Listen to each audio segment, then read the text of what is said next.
कुछ देगा, सब कुछ देगा, ना तो देर है ना अंधेर है, तेरे कर्मों का सारा फेर है।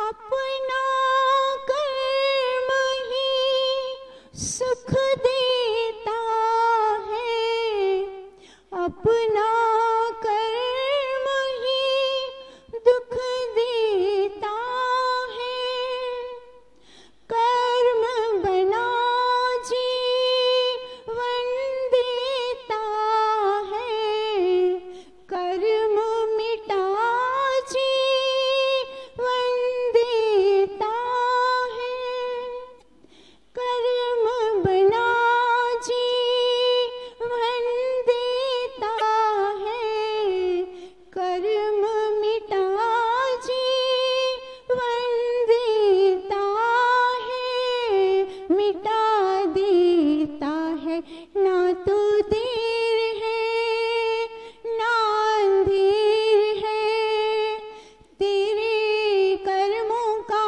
सारा फेर है, ना तो देर है ना अंधेर है, तेरे कर्मों का सारा फेर है।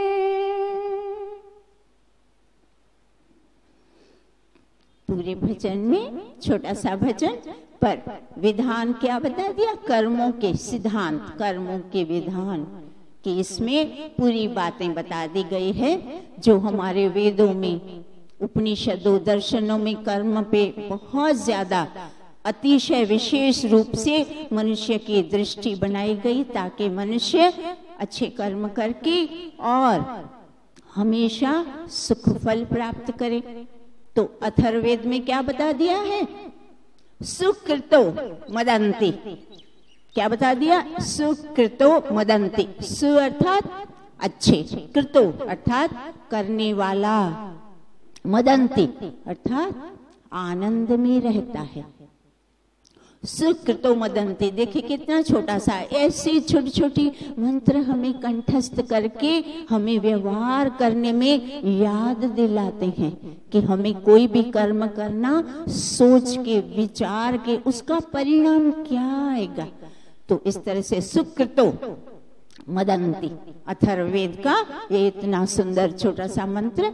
और यजुर्वेद में तो अनेका अनेक सारे चारों वेदों में कर्म पे बहुत सारे मंत्र हैं। तो यजुर्वेद के हमने कितने मंत्र कर रखे हैं, कुर्वन्निवेह कर्माणि जिजीविषेच्छतं समा एवं त्वयिनान्यथेतोऽस्ति न कर्म लिप्यते नरे।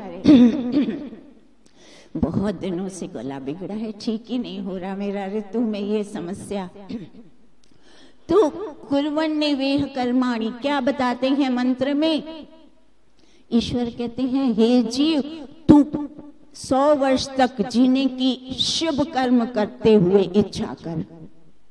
100 वर्ष तो जीना है, जीवन तो दिया है परम पिता परमेश्वर ने, पर वो किस लिए दिया है, मात्र शुभ कर्मों के लिए। तो और उसमें भी आगे विशेष नीचे क्या बता दिया दूसरी पंक्ति में कि तुम्हें अगर निर्लिप्त नारायण अर्थात तुम्हें मोक्ष प्राप्त करना है तो तुम्हें निष्काम कर्म करना पड़ेगा। फिर तू फल की इच्छा किए बिना कर्म कर, लौकिक फल नहीं मांग, इच्छा तो रहेगी पर मात्र मोक्ष की इच्छा कि मैं ये जितने भी शुभ कार्य कर्म करता हूँ हे प्रभु मैं मोक्ष प्राप्ति के लिए कर रहा हूँ, मुझे लौकिक कोई भी सुख सांसारिक सुख की इच्छा मुझ में अब बाकी नहीं रही, मुझे मात्र मोक्ष सुख प्राप्त करना है। तो वो कर्म हमारे क्या बन जाएंगे, वो हमारे निष्काम कर्म बन जाएंगे। महर्षि पतंजलि ने हमें अच्छी तरह से समझा दिया। मुख्य रूप से कर्म का तो बहुत लंबा है विधान, पर हम मुख्य रूप से जो समय के अनुरूप हम करते हैं तो मुख्य रूप से 3 कर्म हैं, एक शुभ कर्म, दूसरे अशुभ कर्म और तीसरे निष्काम कर्म।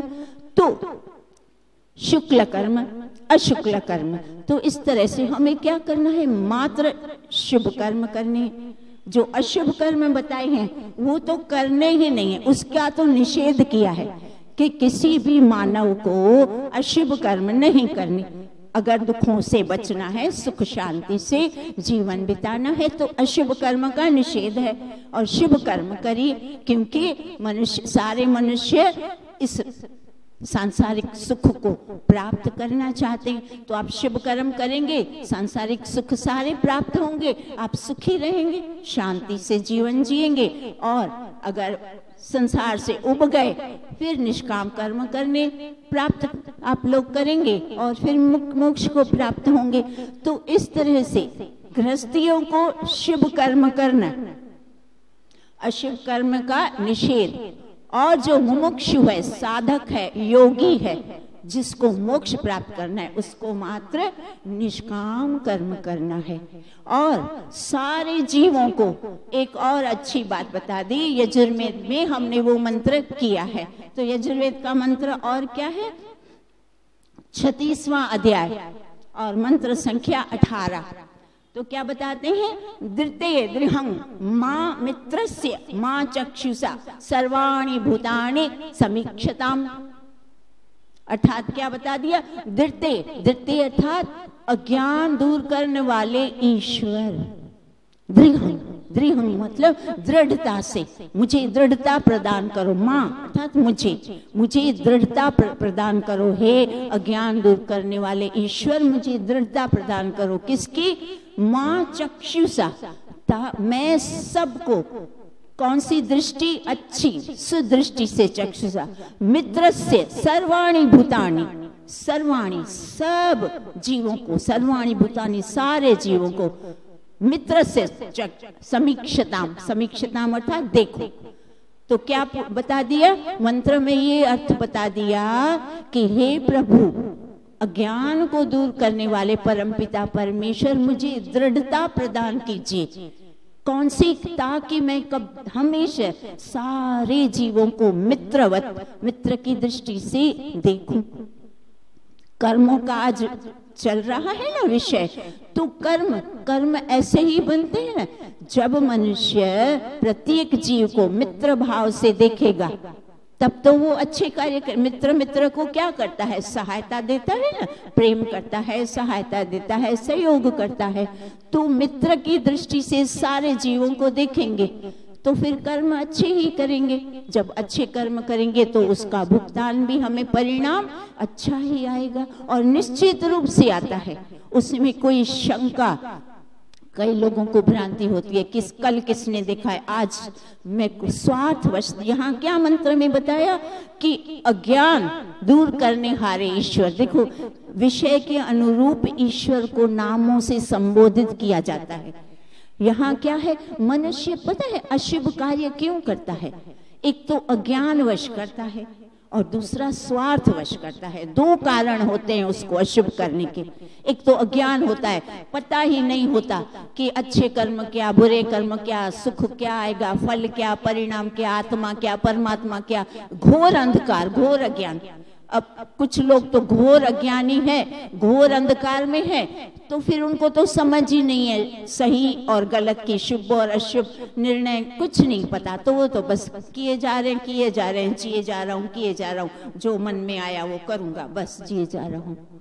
तो यहाँ क्या बताते हैं, और दूसरे स्वार्थवश, पता सब कुछ है, हाँ पता है, सुन रखा है, सुनता हूँ, सब कुछ पता है कि अशुभ कर्म करने का दुख फल आएगा, पर फिर भी स्वार्थ इतना अंधा, स्वार्थ में अंधा हो जाता है व्यक्ति कि कल उसका फल परिणाम, मुझे दुख आएगा, वो कल की चिंता नहीं, आज का सुख, आज का स्वार्थ उसको इतना हावी हो जाता है।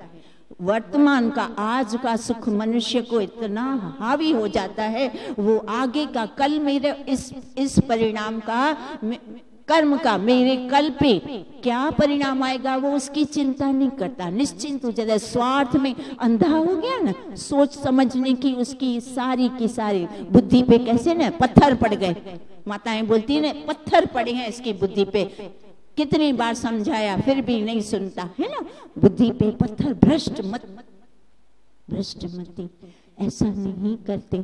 ऐसा करने से बहुत सारे कर्म इतने बनते हैं, छोटे छोटे कर्म कैसे बनते हैं मनुष्य को पता नहीं चलता। वो कार्य करता जाता है, हमेशा दुख देता ही रहता है छोटी छोटी बातों में। अधिकार, उसको अधिकार तो बड़े याद रहते, अच्छा मुझे ये चाहिए, ये मेरे अधिकार में है, ये मेरे अधिकार में, ये मेरा हक बनता है, ये तुझे अधिकार तो बड़े याद रहते। तेरा जो दायित्व है, तेरे जो कर्तव्य है, तेरा जो कर्तव्य है, वो तेरे कार्य का कर्तव्य, वो नहीं, वो कुछ नहीं, वो तो चलेगा, उसमें पूर्णता से ढील ढाल, मेरी मर्जी, उसमें भी मेरी मर्जी, करूंगा तो करूंगा, नहीं करूंगा तो नहीं करूंगा, समय नहीं मिला था, ये नहीं हुआ था, वो नहीं हुआ था, हजार बहाने। ये क्या है? इतनी दुर्बुद्धि। यहाँ बैठ के भी अगर इतनी दुर्बुद्धि, आप सोचो यहाँ से बाहर के व्यक्तियों की क्या दशा। इतना सुनने के पश्चात भी दुर्बुद्धि। जरा सोच विचार नहीं कि मेरे छोटे छोटे कर्मों का कितना दुख परिणाम सबको भुगतना पड़ता है, मुझे भी आएगा। मेरे कर्म का परिणाम दूसरों को भुगतना पड़ रहा है तो मुझे फल तो कितना अधिक आएगा। जिस कर्म का परिणाम प्रभाव ही इतना दुखदाई है तो उसका फल कितना दुखदाई होगा, आप स्वयं समझिए। इसीलिए सोच समझ के सारे हमारे वेद शास्त्र, हमारे जितने भी महात्मा संत ऋषि मुनि बने, इसी बात पर अधिक भार देके बोला कि हे मनुष्य, तू कर्म सोच समझ के कर। छोटा छोटा कर्म, बड़े कर्म अब हम और क्या करेंगे, हमें कोई बंदूक लेके कोई डाके थोड़ी डालने हैं।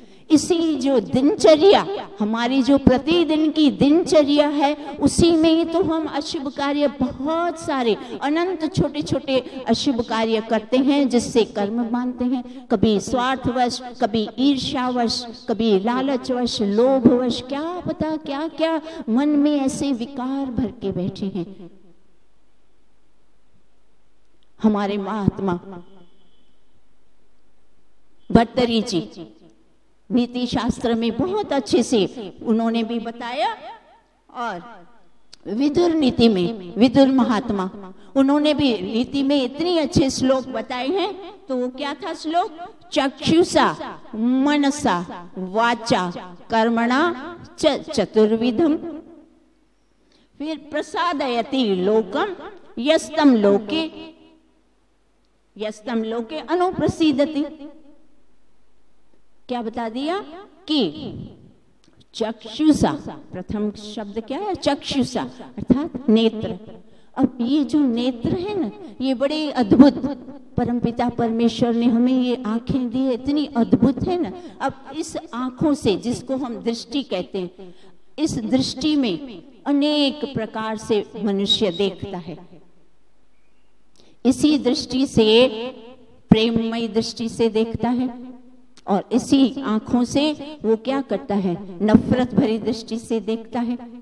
इसी आंखों से वो सत्कार, आदर सत्कार भाव की दृष्टि से देखता है, और इसी आंखों से वो तिरस्कार भरी दृष्टि से देखता है। इसी आंखों में प्रेममयी, ममतामयी, गोदी जैसा, जैसे माता की ममता होती है उस तरह की ममतामयी दृष्टि भी होती है, और इसी आंखों में वासना भरी दृष्टि। हमारी माताएं बहनाएं बड़ी सयानी होती है, बुद्धिमती, उनको तुरंत समझ आ जाता है, बोलती है फलां व्यक्ति की है ना दृष्टि ठीक नहीं है, उनकी दृष्टि मैली है। बताइए कितनी सतर्कता। तो ये सारा कुछ कहाँ से पता? इस आंखों से। आंखें सब कुछ दर्शा देती है। आपके आंख प्रेम, नफरत, ईर्ष्या, द्वेष, वासना, ममता भरा स्नेह, सारा कुछ, और क्रोध अंगारे बरसाती है। क्रोध में आंखें क्या करती है? लाल लाल अंगारे बरसती है सामने वाले को, जैसे अभी जला के भस्म ही कर दूंगा। तो इस तरह से ये सारी की सारी आंखों की बात। तो दृष्टि, इसीलिए प्रथम शब्द क्या बता दिया? चक्षुषा। हमें क्या करना है? हमें ये मंत्र सिखा रहा है कि हमें हमेशा प्रेममयी, ममतामयी, स्नेह भरी दृष्टि से सबको देखना। हमेशा इतना माँ जैसा, जैसे परमपिता परमेश्वर हमें माता की तरह प्रेममयी दृष्टि से, सबको समान दृष्टि से, किसी से भी नहीं पक्षपात, सबको समान दृष्टि से प्रेम करता है, हमें भी उसी तरह माता ममतामयी दृष्टि से सबको उसी प्रेममयी दृष्टि से देखना, ताकि सबको प्रसन्नता मिले। फिर प्रथम चक्षुषा, फिर क्या बताया, मनसा, अब दूसरा है मन। तो अब ये जो चक्षु में भाव आए ना, वास्तव में ये चक्षु में भाव आने का मुख्य कारण तो मन ही है। जैसे मन में हमारे भाव होते हैं, वो मन के भाव आंखों के माध्यम से दर्शा जाते हैं, वो आंखों में प्रकट हो जाते हैं। तो मन के भाव ही सुधारने हैं। मन में असत्कार है, तिरस्कार है, तो आंखों से पता चल जाता है। मन में भाव है, सत्कार है, आदर भाव है, तो वो आंखों से पता चल जाता है। व्यक्ति भले मुंह से कुछ ना बोले, पर उसकी आंखें चुगली खा जाती है कि हाँ, तू मुझे किस तरह से, अभी तक तेरे मन में मेरे प्रति क्या भाव बन रहे हैं, अभी तक तेरे भावों में कोई भी परिवर्तन नहीं आया। तो वो चक्षु से तुरंत पता चल जाता है। पर वो क्या होते हैं मन के भाव। तो इसीलिए मानसिक क्या बताया, चक्षुषा मनसा, तो मन में भाव बदलने के, मन इव मनुष्याणाम कारणम बंध मोक्षो, ये मन के भाव ही तो हैं जो हमें बंधन में डालते हैं, और ये मन के भाव ही हमें मोक्ष दिलाते हैं। ये मन साधन ऐसा अद्भुत साधन है, सीढ़ी की तरह। जैसे सीढ़ी आपको ऊपर भी ले जाती है और सीढ़ी आपको नीचे भी ले आती है, तो ये हमारा मन भी सीढ़ी के समान कार्य करता है। यही मन आपको ऊंचाई तक, ऊपर तक, मनुष्य से मनुष्यत्व और देवत्व से देव बना के फिर मोक्ष की प्राप्ति कराता है यही मन। और यही मन आपको मनुष्य से नीचे गिराते गिराते निचली योनियों तक पहुंचा, धकेल देता है, गिरा देता है निचली योनियों में। इसीलिए मनसा, मन में भाव हमेशा शुद्ध रखिए ना। क्या फर्क पड़ता है, क्यों मन में दुर्भावना लाते हो, क्यों पक्षपात, क्यों अन्याय, ये अच्छा नहीं। अरे तू तेरा काम कर ना, तू कुछ ज्ञान तो प्राप्त कर। तू अच्छे बुरे में ही सारी जिंदगी, तेरी अनेकों जन्म बीत गए, अभी ये वर्तमान जीवन भी तू अच्छे बुरे में ही नष्ट कर रहा है, अपना भी दूसरों को भी हानि पहुंचा रहा है। ये छोड़ दे अच्छा बुरा, चुपचाप बैठ, शांत मन को शांत कर, मन में भाव दुर्भावना हटा दे, पक्षपात की, अच्छे बुरे की, ज्ञानी अज्ञानी, अरे ये छोड़ ना। तू कितना ज्ञानी, मनुष्य को कितना ज्ञान चाहिए, थोड़ा सा ज्ञान, जो एक मंत्र भी ध्यान पूर्वक सुना, उसका चिंतन मनन किया और उस पे निध्यासन करके निर्णय कर लिए, हाँ बस अभी मैं इसी प्रकार का जीवन जीऊंगा, जरा भी इधर उधर की नहीं चलाऊंगा, मैं हमेशा सतर्क रहूंगा, और वो ही आचरण में कर दे, तो एक मंत्र उसको तारेगा।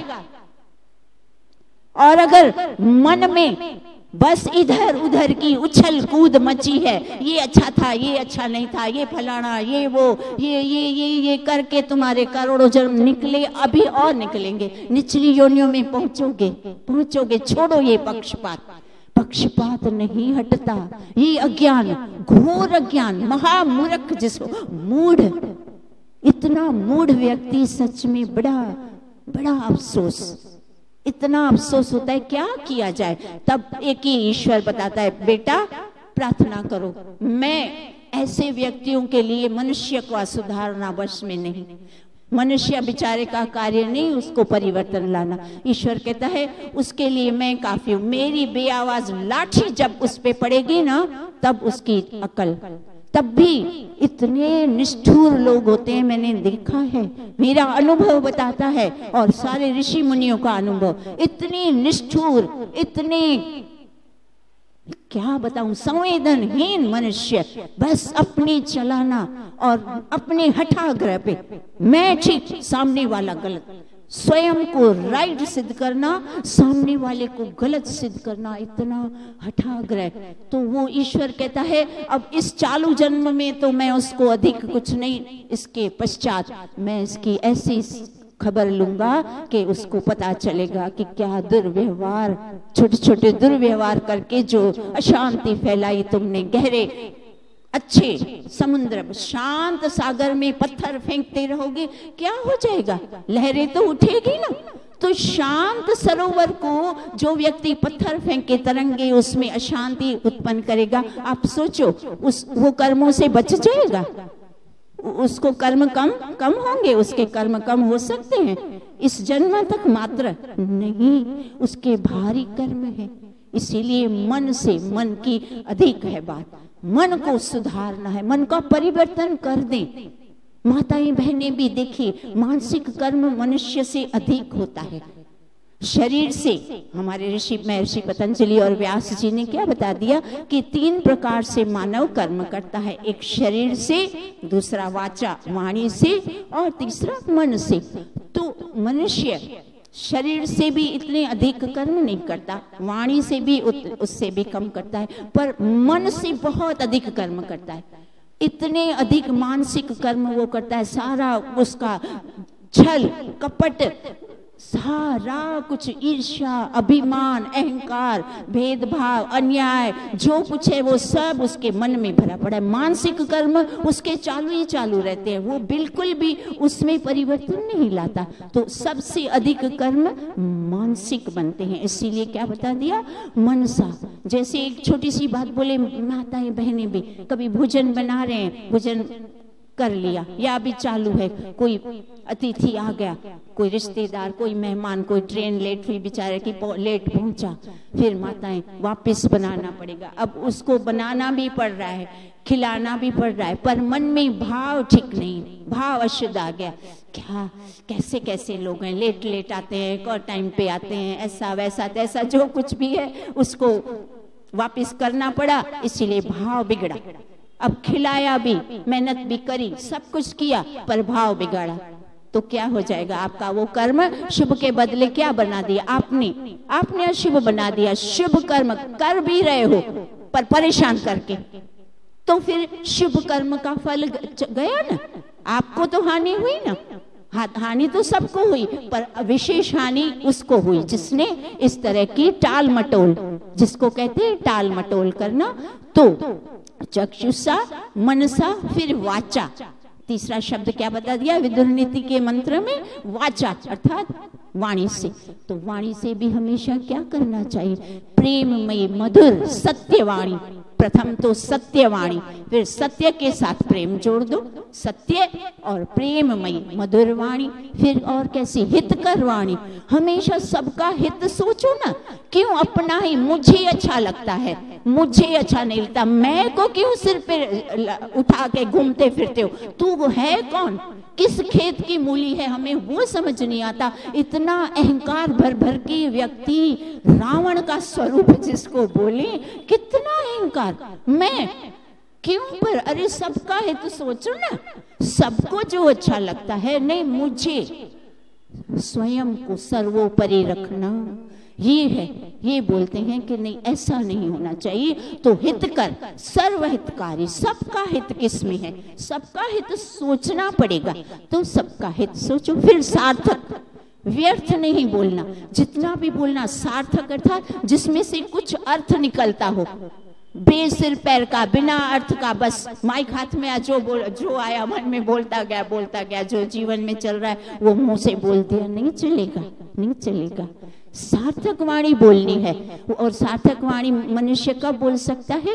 जब उसका स्वाध्याय, वांचन, शुद्ध वांचन है, उसके जीवन में तप है, त्याग है, ध्यान है, सिमरन है, शुभ कर्म है, मन में सबके प्रति अच्छे भाव है, तब जाके वाणी में से अच्छी बातें निकलेगी। नहीं तो जो मन में है वो निकल ही जाएगा, फिर चाहे वो बाद में पछताएगा, पर उस वक्त तो निकल ही जाएगा। इसीलिए सार्थक वाणी क्या बता दिया? तो मनसा, चक्षुषा, मनसा, वाचा, कर्मणा। अब कर्म, कर्म किससे मनुष्य करता है? शरीर से।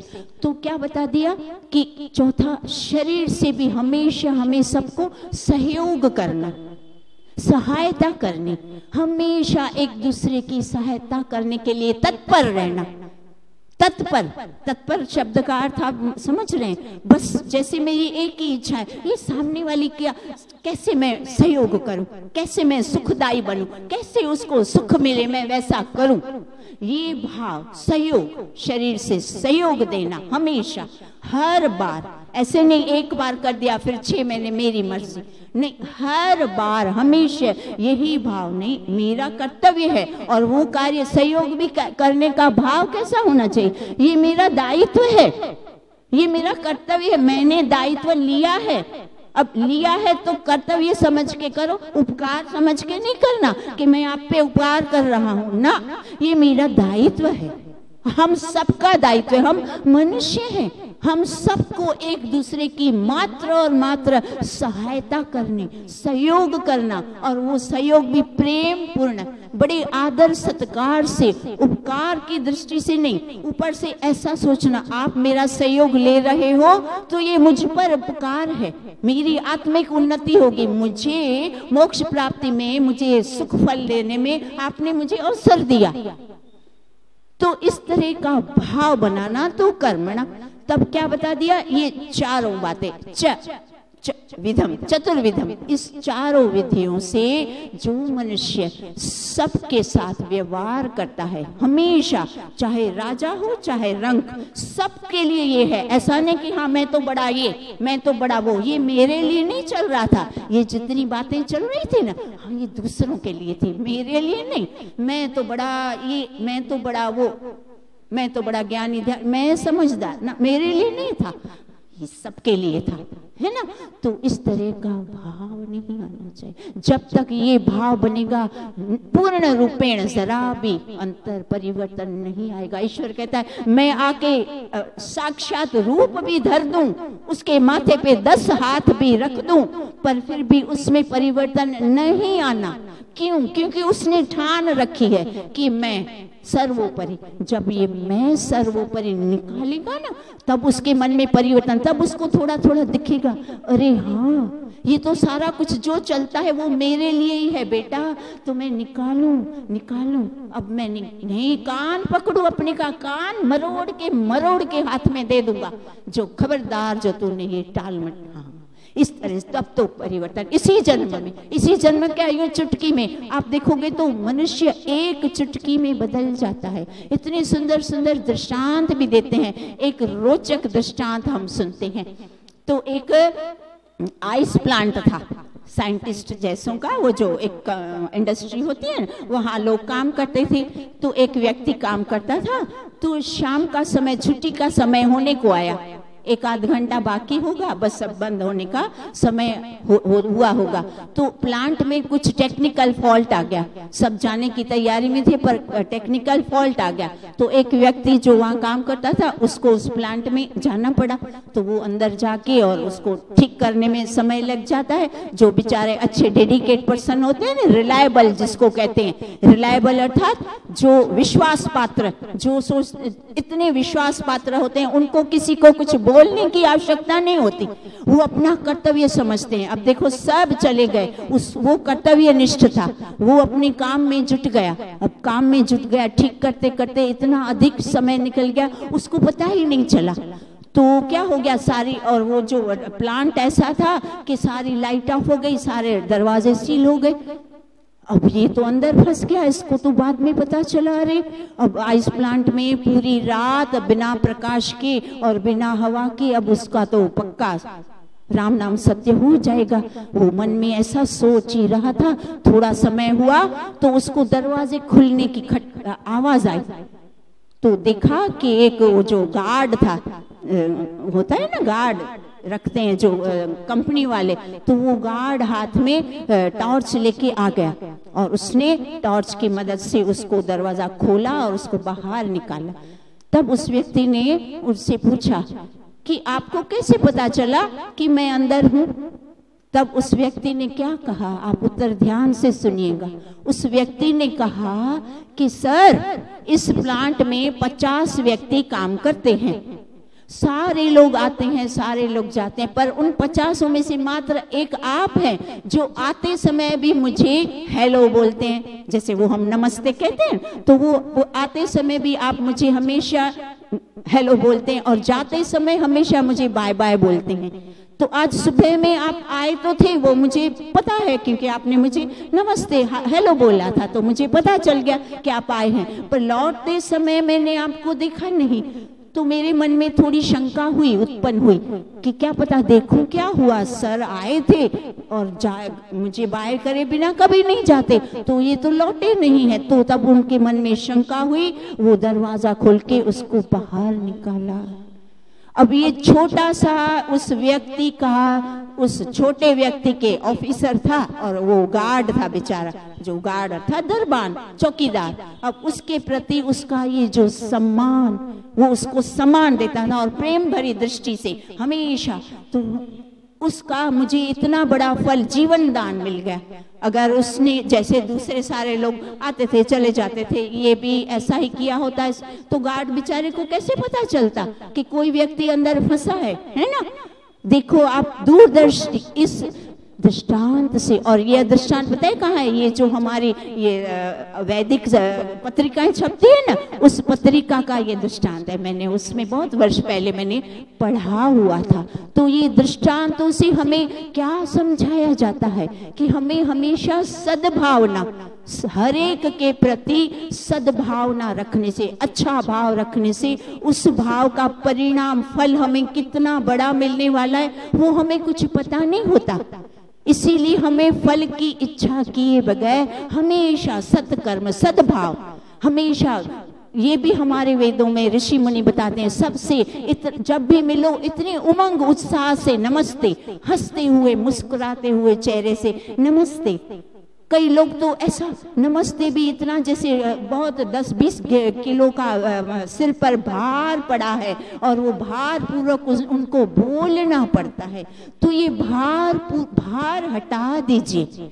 भार हटा देने से आप भी, जो भार बिना वाला व्यक्ति कितना हल्का फुल्का, तो आप भी हल्के फुल्के बनिए। सामने वाले का सारा वातावरण इतना प्रेममयी, प्रसन्नतामयी, विशेषज्ञ पता है क्या कहते हैं, पूरा एनवायरमेंट सकारात्मक, ओरा, जिसको इंग्लिश में साइंटिस्ट क्या बताते हैं, ओरा बनता है। जो व्यक्ति हमेशा सबके प्रति प्रेम भाव रखता है, सबके लिए सहायता, सबको मान, सबको सम्मान, सब मेरे लिए एक जैसे, मेरे लिए कोई छोटा बड़ा नहीं, सब मेरे, सबके अंदर शुद्ध आत्मा, सबके अंदर परमपिता परमात्मा, सब मेरे अपने, मेरे लिए कोई पराया नहीं, बस इस तरह का जो भाव रखता है ना, उसका ओरा अर्थात उसके चारों तरफ ऐसे सकारात्मक वो ग्रेविटी, ऐसे रेज ऐसे निकलते हैं, जिसको कहते हैं रेजेस निकलते हैं, कि उसकी वो सकारात्मक, जो नकारात्मक होती है ना चीजें, वो उसकी सकारात्मक उसका रक्षण करते हैं। तो हर तरह से हमें लाभ ही लाभ है। अच्छे भाव बनाने में हमें मात्र लाभ है, और अशुभ भाव बनाने से हमारी वाणी भी असत्यमयी वाणी, अशुद्ध वाणी, कठोर वाणी, जब देखो जब टाल मटोल वाली, तो इस तरह से हमें वाणी सुधारनी है और हमें अपने कर्म, शरीर से कर्म सुधारने हैं।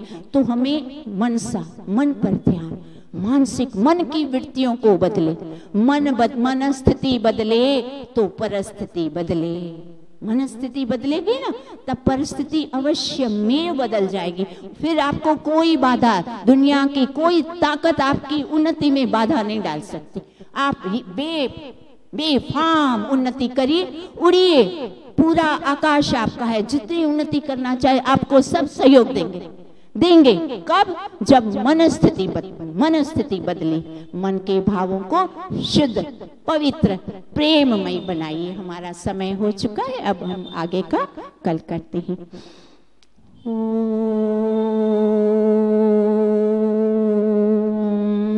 शांतिरंतरिक्षं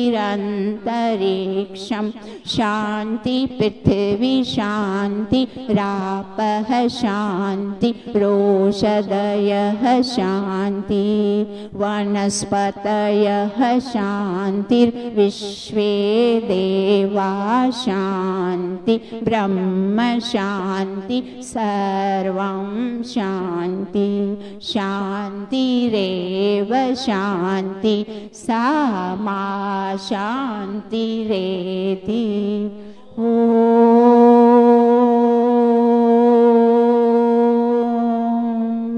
शांति शांति शांति सर्वेभ्यो नमः। सबका बहुत बहुत धन्यवाद।